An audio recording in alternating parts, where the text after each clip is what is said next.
স্বাগত জানাচ্ছি যমুনা টেলিভিশনের নিয়মিত আয়োজন প্রবাসে বাংলাদেশে বিশ্বের বিভিন্ন প্রান্তে থাকা প্রবাসীদের খবর নিয়ে আপনাদের সাথে আছি আমি আহমেদ রেজা। সরকার নির্ধারিত ব্যয়ের ধারে কাছে নেই মালয়েশিয়ার অভিবাসন ব্যয়। দেশটিতে যেতে কর্মীদের খরচ করতে হচ্ছে 5 থেকে 6 গুণ বেশি টাকা। অভিবাসন ব্যয় বৃদ্ধির জন্য ভিসা ট্রেন্ডিংকে দায়ী করেছেন জনশক্তি রপ্তানিকারকরা। বলেছেন এজেন্সির সংখ্যা বৃদ্ধির সাথেই শুরু হয়েছে অসম প্রতিযোগিতা। যদিও ভিসা ট্রেডিং এর বিষয়টি অস্বীকার করেছেন প্রবাসী কল্যাণমন্ত্রী। সমঝোতা চুক্তির পর গত বছরের আগস্ট থেকে কর্মী নেওয়া শুরু করে মালয়েশিয়া। এরই মধ্যে 1.5 লাখের বেশি মানুষের কর্মসংস্থান হয়েছে দেশটিতে। যাওয়ার অপেক্ষায় আরও লক্ষাধিক বাংলাদেশি কর্মী। কথা ছিল মালয়েশিয়া যেতে একজন কর্মীর ব্যয় হবে 80,000 টাকারও কম, যা নিশ্চিত করবে প্রবাসী কল্যাণ মন্ত্রণালয়। কিন্তু বাস্তবে এর ধারে কাছে নেই অভিবাসন ব্যয়। দেশটিতে যেতে কর্মীদের গুনতে হচ্ছে 4.5 লাখ টাকার উপরে। জনশক্তি রপ্তানিকারকরা বলছেন ভিসা বাণিজ্যের কারণেই বেড়েছে অভিবাসন ব্যয়। মালয়েশিয়াতে বেতন ভালো এবং ফ্যাসিলিটিও ভালো, পরিবেশও ভালো। এই সমস্ত করে মালয়েশিয়াতে যাওয়ার জন্য, অর্থাৎ যত ডিমান্ড যখন 100 আসে, লোক যাওয়ার জন্য আগ্রহ থাকে 500। তাই এই সুযোগটা কিন্তু আপনার যারা এই ভিসা ট্রেডিংয়ের সাথে জড়িত তারা এই সুযোগটা গ্রহণ করছে। মালয়েশিয়ার পার্টে যদি ভিসা ট্রেডিংটা ধরেন আগে ছিল 2,000-2,500 টাকা, 3,000 টাকা, এখন তারা না 6,000 টাকা। 6,000 × 27 হিসাব করেন 1,60,000 টাকা যায় ওখানে ভিসা কিনতে পড়ে যায়। তাহলে আপনি কিভাবে এটা কন্ট্রোল করবেন? ওদেরকে তো কন্ট্রোল করা আমাদের পক্ষে সম্ভব নয়, ওই গভর্নমেন্ট কন্ট্রোল করতে হবে। 25 রিক্রুটিং এজেন্সি দিয়ে মালয়েশিয়ায় কর্মী প্রেরণ শুরু হলেও পরে এ সংখ্যা বেড়ে হয় 100। জনশক্তি রপ্তানিকারকরা বলছেন এজেন্সির সংখ্যা বৃদ্ধির পরই শুরু হয় অশুভ প্রতিযোগিতা। অভিবাসন ব্যয় বৃদ্ধি ছাড়াও কর্মহীন নিয়োগ বাড়ছে, যা আশঙ্কাজনক বলেও মনে করেন তারা। তোর কোম্পানি বাইর করছে আপনার একটা A licence, B licence, C licence, অনেকগুলো ক্যাটাগরির লাইসেন্স ওখানে আছে। ওরা যদি একটা আবেদন দেয় 300-র জন্য ওদের 200 দিয়ে দেয়। আদৌ তার 200-র দরকার আছে না 50-এর দরকার আছে? এটা একটা ডিমেরিটস আমাদের জন্য। ডিমান্ড নাই, কিন্তু আপনার তারা অ্যাপ্রুভাল নিয়ে আসতেছে এবং টাকা নিয়ে অসুস্থ প্রতিযোগিতায় লিপ্ত রয়েছে। এই কাজগুলো যদি এখন আমরা দেখতেছি না, কিন্তু যখন লোক যাবে 4-5 মাস পরে, তখন দেখবে যে মার্কেটটা অস্থিতিশীল হয়ে গেছে এবং ওয়ার্কাররা গিয়ে ওখানে রাস্তা ঘুরবে এবং মার্কেট কিন্তু অনেক দিনের জন্য বন্ধ হবে। যদিও প্রবাসী কল্যাণমন্ত্রী বলেন ভিসা বাণিজ্যের বিষয়ে তার কাছে কোনো তথ্য নেই। কর্মীদের কাছ থেকে বাড়তি অর্থ নিতে এজেন্সির কৌশল বলেও মনে করেন তিনি। ভিসা ট্রেডিং যে কথা যেটা বলা হয়, আমার কাছে এটা কিন্তু শোনা কথা, আমার কাছে কোনো প্রমাণ নাই। শ্রমিকদের কাছ থেকে টাকা নেওয়ার একটা অজুহাতকে ভাই আমাকে ভিসা কিনে আনতে হয়েছে। Visa trading unless I have a definite proof in some form or the other, আমি তো বলবো না ভিসা ট্রেডিং আছে। তবে প্রত্যাশা অনুযায়ী অভিবাসন ব্যয় নিয়ন্ত্রণ করা সম্ভব হয়নি বলে স্বীকার করেন প্রবাসী কল্যাণমন্ত্রী। কম খরচের জায়গায় আমি হয়তো এখনো সাকসেসফুল পুরোপুরি হইনি। Alamgir Hossain, Jamuna news, Dhaka. Malaysia Bangladesh high কমিশনে অস্বাভাবিক হারে বেড়েছে পাসপোর্টের আবেদন। গেল কয়েকদিনে 70,000-এর বেশি আবেদন জমা পড়েছে বলে জানিয়েছে হাইকমিশন কর্তৃপক্ষ। মূলত দেশটিতে অনিবন্ধিত অভিবাসীদের বৈধতা দেওয়ার লক্ষ্যে গত 27 জানুয়ারি থেকে আরটিকে 2 নামে একটি প্রকল্প চালু করে মালয়েশিয়া সরকার। এর প্রেক্ষিতেই বেড়েছে আবেদনের সংখ্যা। হাইকমিশনের পক্ষ থেকে জানানো হয়েছে প্রবাসী বাংলাদেশিরা যাতে বৈধতা পান সে লক্ষ্যে ঢাকার পাসপোর্ট অফিসের সাথে আলোচনা সাপেক্ষে নতুন পাসপোর্ট প্রিন্টিংয়ের কার্যক্রম শুরু হয়েছে। তবে এক ব্যক্তিকে একাধিক আবেদন না করার আহ্বান জানিয়েছেন কর্তৃপক্ষ। এদিকে পাসপোর্টের আবেদন করলেও সময় মতো পাসপোর্ট হাতে না পাওয়ার অভিযোগ করেছেন অনেক প্রবাসী। আর কোনোদিনও হাতে কলম উঠবে না, তৈরি হবে না অনিমেষ দীপাবলির মতো চরিত্র। কথাসাহিত্যিক সমরেশ মজুমদার এখন শুধুই অতীত। 81 বছর বয়সে লেখালেখির পাট চুকালেন। কলকাতার একটি হাসপাতালে শেষ নিঃশ্বাস ত্যাগ করেছেন তিনি। তার মৃত্যুতে শোক জানিয়েছেন শিল্পী, সাহিত্যিক, নাট্যকার, অভিনেতা ও রাজনৈতিক ব্যক্তিত্বরা। রাজ্য সরকারের পক্ষ থেকে রাষ্ট্রীয় মর্যাদায় শেষকৃত্যের ঘোষণা দেওয়া হয়েছে। আমার ভেতর একটা সমরেশ মজুমদার ছিল। একটা সমরেশ মজুমদার তৈরি হয়েছিল যার জন্য পাঠকের সাড়া পেয়েছিলাম। এই সাড়া 80 দশকের 85 কি 86 সালের দিকে। এক সাক্ষাৎকারে নিজেকে এভাবেই তুলে ধরেছিলেন কিংবদন্তি কথা সাহিত্যিক। উত্তরাধিকার, কালবেলা, কালপুরুষ আর মৌসলকাল। একটা সময়ে অনিমেষ চতুষ্কের বই পড়ে আন্দোলিত হয়নি এমন পাঠক খুঁজে পাওয়া ভার। বিপ্লব ও প্রেম যার কলমের আঁচড়ে পেয়েছে অনন্য মাত্রা। সাতকাহনের হারনামানা দীপাবলিকেও কি পাঠক ভুলতে পারবে কখনো? মৃত্যু কি সহজ, কি নিঃশব্দে আসে, অথচ মানুষ চিরকালই জীবন নিয়ে গর্ব করে যায়। নিজের এই উক্তিকে সত্যি প্রমাণিত করেই যেন চলে গেলেন নীরবে, নিভৃতে। শুরুতে ছোট গল্প লিখতে অভ্যস্ত সমরেশ মজুমদার দেশ পত্রিকার সম্পাদক সাগরময় ঘোষের অনুপ্রেরণায় লেখেন প্রথম উপন্যাস দৌড়। 2 বাংলায় অজস্র পাঠক তৈরি করেছেন। তার কাহিনীতে নির্মিত হয়েছে ধারাবাহিক ও চলচ্চিত্র। 1942 সালে উত্তরবঙ্গের গয়ের কাটায় জন্ম সমরেশের। অসুস্থ ছিলেন বেশ কিছুদিন ধরেই। ফুসফুস ও শ্বাসনালীর সংক্রমণ নিয়ে ভর্তি ছিলেন কলকাতার একটি হাসপাতালে। আগামীকাল আমরা এখান থেকে ওনাকে 8টা নাগাদ নিয়ে যাব, আর 9টা থেকে 11টা বাড়িতে থাকবে, তারপরে নিমতলায়। 50 বছর ধরে, 50-এরও বেশি, 1967 সাল, প্রায় 55-56 বছর ধরে বাংলা সাহিত্যকে তার কলমের জাদুতে মাতিয়ে রেখেছিলেন। 3 দিন ভেন্টিলেশনে থাকার পর সোমবার স্থানীয় সময় বিকাল 5:45 তাকে মৃত ঘোষণা করেন চিকিৎসকরা। তানভীর মৌসুম, যমুনা নিউজ, ঢাকা। দখলকৃত পশ্চিম তীরে নজরদারি বাড়াতে ফেস রিকগনিশন ব্যবস্থা চালু করেছে ইসরায়েল। সম্প্রতি আন্তর্জাতিক মানবাধিকার সংস্থা অ্যামনেস্টি ইন্টারন্যাশনাল ইসরায়েলের ডিজিটাল নজরদারি কৌশল নিয়ে একটি প্রতিবেদন প্রকাশ করেছে, যাতে বলা হয়েছে ইসরায়েলি ফিলিস্তিনিদের গুরুত্বপূর্ণ অধিকাংশ স্থানেই নজরদারি বাড়িয়েছে। হেব্রন শহর ও পশ্চিম তীরে বেশ কিছু চেক পয়েন্টে স্থাপন করা হয়েছে ফেস রিকগনিশন ক্যামেরা, যেখানে মুখের ছবি ওঠার সাথে সাথে বেরিয়ে আসে ব্যক্তির সকল ডাটাবেস। তথ্য না মিললে হয়রানির শিকার হতে হচ্ছে সাধারণ ফিলিস্তিনিদের। অ্যামনেস্টি ইন্টারন্যাশনাল বলছে, এতে ফিলিস্তিনিদের দৈনন্দিন চলাফেরার পাশাপাশি লঙ্ঘিত হচ্ছে মৌলিক অধিকার। এদিকে যুক্তরাষ্ট্রের ডালাস শপিং মলে ম্যাস শুটিং চালানো আততায়ীকে চিহ্নিত করেছে পুলিশ। 33 বছর বয়সী ওই অস্ত্রধারীর নাম মরিসিও গার্সিয়া।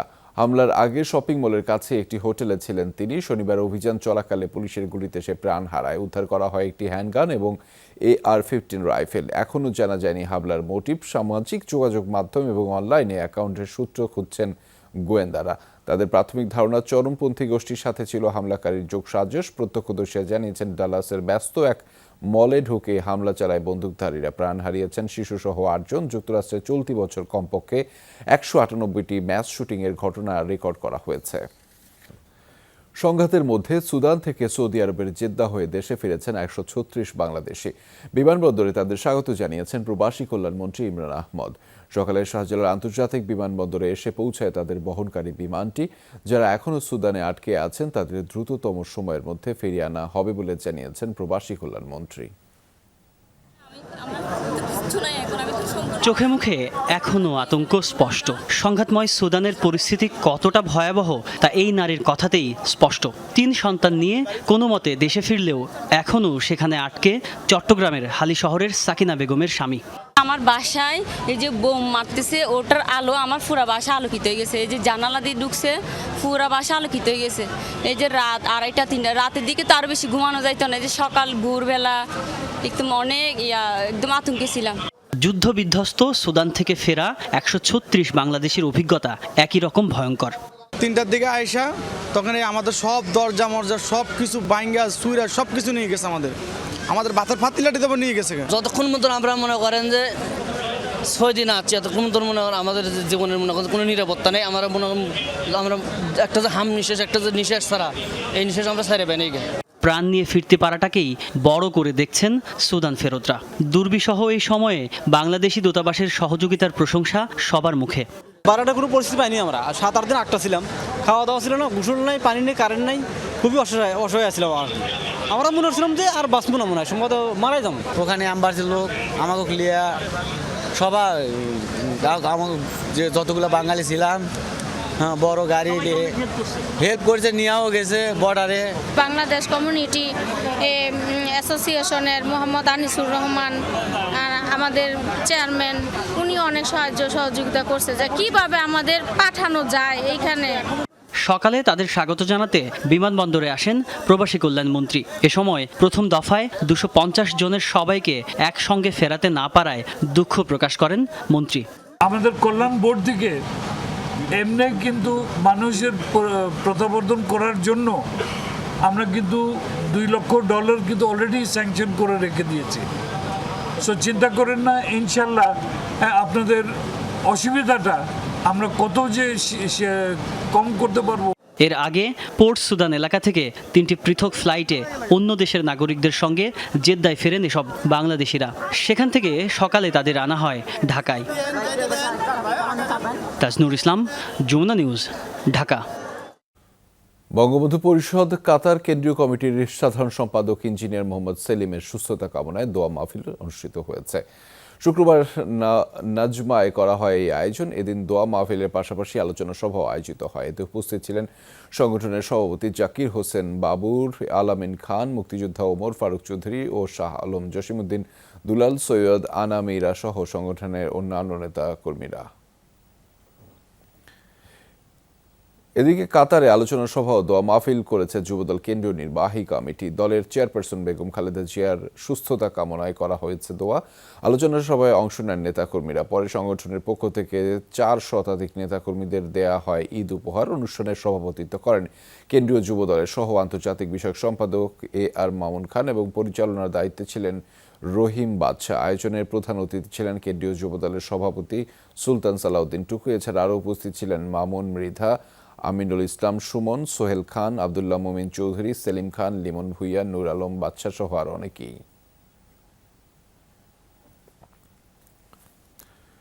সমকামিতা, দুর্নীতি, মাদক বিস্তারের মতো যে কোনো অপরাধ কঠোর হাতে দমনের ঘোষণা দিলেন তুরস্কের প্রেসিডেন্ট রিসেপ তাইয়েপ এরদোগান। নির্বাচনের মাত্র 7 দিন আগে ইস্তাম্বুলে বিশাল প্রচারণায় অংশ নেন এরদোগান। এ সময় বিরোধী দলীয় নেতাদের বিরুদ্ধে বিকৃত অনাচার এবং অনিয়মের অভিযোগ আনেন তিনি। বিরোধী নেতা কিলিক দারোগলুকে মদ্যপ আখ্যা দিয়ে বলেন, এসব নেতা ক্ষমতায় গেলে মাদকের বিস্তার বাড়বে তুরস্কে, যা ধ্বংস করে দেবে যুব সমাজকে। কামাল আতাতুর্কের দল সিইপি এর প্রধানের বিরুদ্ধে সমকামিতার অভিযোগও আনেন এরদোগান। বলেন, সিইপি এবং গুড পার্টি 2 দলের লক্ষ্য ক্ষমতায় এসে সমকামিতাকে প্রতিষ্ঠিত করা। তরুণদের এই দলগুলোকে ভোট দেয়া থেকে বিরত থাকার আহ্বান জানিয়েছেন এরদোগান। কামাল আতাতুর্কের দল সিএইচপি, বিরোধী দল গুড পার্টি, এই দলগুলোর লক্ষ্যই সমকামিতা প্রতিষ্ঠা করা। সমকামিতার মতো জঘন্য একটি অপরাধ, অনাচার ছড়িয়ে পড়বে তুরস্কে, এটা এদেশের জনগণ চায় না। আর বিরোধী দল গুড পার্টির প্রধান সবসময় তো মদ পানের উপরেই থাকেন, তিনি আর কি দায়িত্ব পালন করবেন? ভারতের কেরালা রাজ্যে একটি হাউসবোট ডুবে প্রাণ হারালেন অন্তত 22 আরোহী। সোমবার ভোর পর্যন্ত 10 জনকে জীবিত উদ্ধার করা হয়েছে। রাজ্য প্রশাসনের এক বিবৃতি অনুসারে নিহতের বেশিরভাগই নারী এবং শিশু। স্কুল থেকে সমুদ্রে শিক্ষা সফরে এসেছিলেন তারা, কিন্তু রাত 8টা নাগাদ মাল্লাপুরাম জেলার সৈকতের কাছাকাছি হয় দুর্ঘটনাটি। উদ্ধারকৃতদের স্থানীয় হাসপাতালে চিকিৎসা দেওয়া হচ্ছে। মরদেহের পরিচয় শনাক্তের জন্য রাখা হয়েছে মর্গে। উদ্ধারকর্মীরা বলছেন, নৌকার নিচে আরও অনেকে আটকা পড়ে থাকতে পারেন। তাদের সন্ধানে চলছে তল্লাশি অভিযান। রাজ্যের ক্রীড়ামন্ত্রী ভি আব্দুর রহমান জানিয়েছেন, প্রাথমিকভাবে ধারণা করা হচ্ছে নৌকাটি দ্রুত বেগে ঘোরার সময় পরে দুর্ঘটনায় হয়তো পানির নিচের কোনো পাথরের সাথে ধাক্কা লেগে উল্টে গেছে। এখনও থমথমে পরিস্থিতি ভারতের মণিপুর রাজ্যে। কেন্দ্রীয় সরকারের দাবি, সেনাবাহিনীর হস্তক্ষেপের পর পরিস্থিতি অনেকটাই নিয়ন্ত্রণে রয়েছে। রাজধানী সহ 8 জেলায় শিথিল করা হয়েছে কারফিউর সময়সীমা। তবে কংগ্রেস নেতা রাহুল গান্ধীর অভিযোগ, বিজেপির বিদ্বেষমূলক মনোভাবের ফলাফল এই সংঘাত, যাতে প্রাণ হারিয়েছেন 56 জন, চিকিৎসা নিচ্ছেন 250 শতাধিক। মণিপুর সংঘাতের কেন্দ্রবিন্দু চূড়াচাঁদপুরে মাত্র 3 ঘন্টার জন্য শিথিল করা হয়েছে কারফিউ। তাই তড়িঘড়ি জরুরি পণ্য সরঞ্জাম কেনার এই হিড়িক।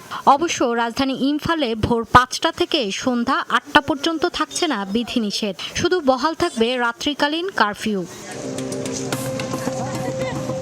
থমথমে পরিস্থিতির মধ্যেই নিরাপদ আশ্রয়ে সরানো হচ্ছে সংঘাতপূর্ণ এলাকাগুলোর বাসিন্দাদের।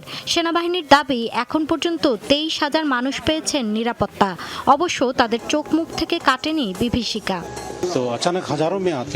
হঠাৎই হাজারো মানুষ গ্রামে উপস্থিত হয়, শুরু করে গোলাগুলি, ঘরবাড়ি জ্বালিয়ে দেয়, আমরা পালাই।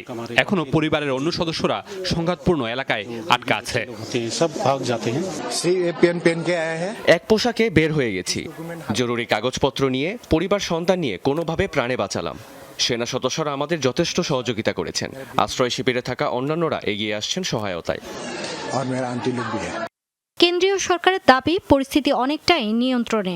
144 ধারা জারি, ইন্টারনেট সেবা বন্ধ আর সেনা মোতায়েনের মতো সিদ্ধান্ত এক্ষেত্রে করেছে সহযোগিতা। এখন মণিপুরে কোনো অসন্তোষ নেই। রাজ্যবাসীদের প্রতি আহ্বান, ধৈর্য ধারণ করুন, প্রতিবেশীদের সাথে শান্তি বহাল রাখুন। আদিবাসী তালিকা ইস্যুতে একটি রায় দিয়েছেন আদালত। সেটির ব্যাপারে সবার সাথে আলোচনার পর সঠিক সিদ্ধান্ত নেবেন রাজ্য সরকার, এটাই প্রত্যাশা। অন্যান্য জাতিগোষ্ঠীর ভীত হওয়ার প্রয়োজন নেই। বিরোধী রাজনীতিকদের অভিযোগ, সরকারি হিংসাত্মক রাজনীতির কারণে জ্বলছে উত্তর পূর্বাঞ্চলীয় রাজ্য মণিপুর। মণিপুর জ্বলছে, মানুষ রাস্তাঘাটে মরছেন, কিন্তু টনক নড়ছে না প্রধানমন্ত্রীর। হিংসা বিদ্বেষমূলক রাজনীতির ফলাফল এই সংঘাত।